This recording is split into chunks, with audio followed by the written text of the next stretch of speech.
ખ્યાતિ હોસ્પિટલનું કાંડ બહાર આવ્યા બાદ હવે તપાસમાં ધીરે ધીરે એક પછી એક કારસ્તાન સામે આવી રહ્યા છે। ખ્યાતિ હોસ્પિટલ દ્વારા બાવળા, રૂપાલ અને જીવાપુરા ગામમાં પણ ફ્રી કેમ્પ યોજવામાં આવ્યા હતા। ફ્રી કેમ્પમાં તપાસ માટે આવતા લોકોને તબીબો અમદાવાદની ખ્યાતિ હોસ્પિટલમાં બોલાવતા હતા।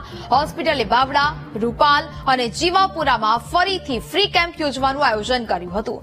જોકે ગ્રામજનોએ હોસ્પિટલ સામે નારાજગી વ્યક્ત કરી હતી। ગામમાં ફરીથી કેમ્પ ન યોજવા માટે જણાવ્યું હતું। હોસ્પિટલમાં 8 વ્યક્તિને સ્ટેન્ટ મુકાયા હતા, જેમાં 3 વ્યક્તિના મૃત્યુ થયા હતા।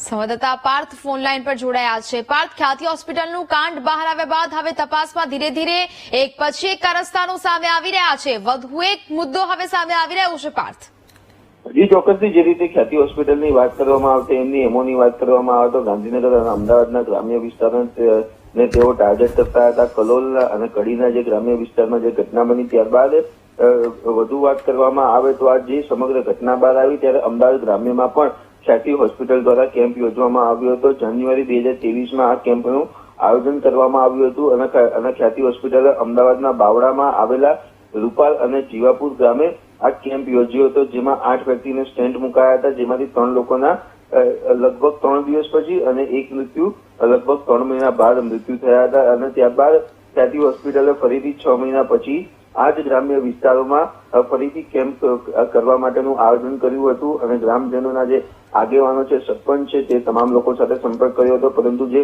3 લોકોના મૃત્યુ થયા હતા, મૃત્યુને ધ્યાનમાં લઈને ગ્રામ્ય વિસ્તાર દ્વારા તેઓને નકારો આપવામાં આવ્યો હતો અને કોઈ પણ કેમ્પ નહીં યોજવાની કડક સૂચના આપવામાં આવી હતી। ત્યારે અમદાવાદ ગ્રામ્ય વિસ્તારમાં હજુ પણ અનેક ગ્રામ્ય વિસ્તારોમાં ખ્યાતિ હોસ્પિટલે કેમ્પ કર્યા હોવાનું સામે આવશે। મહત્વની વાત કરવામાં આવે તો ખ્યાતિ હોસ્પિટલ દ્વારા જે પીએમજે જે કાર્ડ છે તે કાર્ડ પણ કબજે લઈ લેવામાં આવતું હતું, જેથી કોઈ પણ દર્દી ક્યાંય જઈ ન શકે। જી બિલકુલ પાર્થ, જાણકારી બદલ આભાર।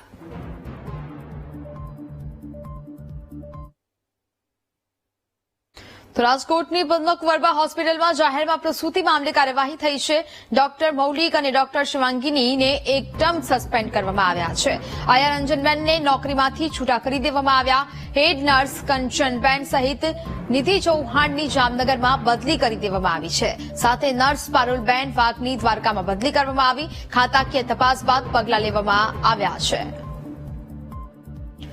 સંવાદદાતા ભાવેશ ફોનલાઈન પર જોડાયા છે। ભાવેશ, રાજકોટની પદ્મકુંવરબા હોસ્પિટલમાં છે જાહેરમાં પ્રસૂતિ મામલે હવે કાર્યવાહી હાથ ધરવામાં આવી છે, શું અપડેટ? ચોક્કસથી નેહા, જે પ્રમાણે જે આ સમગ્ર ઘટના હતી 1 ઓક્ટોબરના રોજ આ ઘટના છે તેનો વિડીયો છે તે સોશિયલ મીડિયામાં વાયરલ થયો હતો, જેમાં એક જે પ્રસૂતા છે જે હોસ્પિટલના કમ્પાઉન્ડમાં કરવામાં આવી હતી। સિવિલ હોસ્પિટલ જે સરકારી હોસ્પિટલ છે પદ્મકુંવરબા, ત્યાં પ્રકારની ઘટના બની હતી। ત્યારે સમગ્ર મામલે છે તે હવે કાર્યવાહી છે તે કરવામાં આવી છે। આરોગ્ય વિભાગ દ્વારા 2 ડોક્ટરને એક ટર્મ માટે સસ્પેન્ડ કરવામાં આવ્યા છે, જેમાં ડોક્ટર મૌલિક અને ડોક્ટર શિવાંગીને છે તે સસ્પેન્ડ કરવામાં આવ્યા છે। જ્યારે જે આયા છે રંજનબેન, તેમને નોકરીમાંથી છૂટા કરવામાં આવ્યા છે। હેડ નર્સ છે કંચનબેન, તેમની જામનગર ખાતે બદલી કરવામાં આવી છે, જ્યારે પારુલબેન છે તેમની જે દ્વારકા ખાતે બદલી કરવામાં આવી છે અને નિધિ ચૌહાણની પણ જામનગર ખાતે બદલી કરવામાં આવી છે। આ પ્રકારે અલગ અલગ જે બદલી છે તે કરવામાં આવી છે। સાથે સાથે 2 જે તબીબો છે તેમને એક ટર્મ માટે જે કહી શકાય છે કે સસ્પેન્ડ કરવામાં આવ્યા છે। સમગ્ર મામલે જે સામે આવ્યો હતો તેને લઈને હોસ્પિટલ પ્રશાસન ઉપર પણ અનેક જે સવાલો છે તે ઉભા થયા હતા, કારણ કે જે હોસ્પિટલ કમ્પાઉન્ડમાં બેડ ન મળવાના કારણે આ જે સગર્ભા હતી તેની ડિલિવરી છે તે રસ્તા ઉપર ત્યાં કરવામાં આવી હતી અને આ સમગ્ર ઘટનાનો વિડીયો છે તે સોશિયલ મીડિયામાં વાયરલ થયો હતો। જી નેહા। બિલકુલ ભાવેશ, જાણકારી બદલ આપનો આભાર।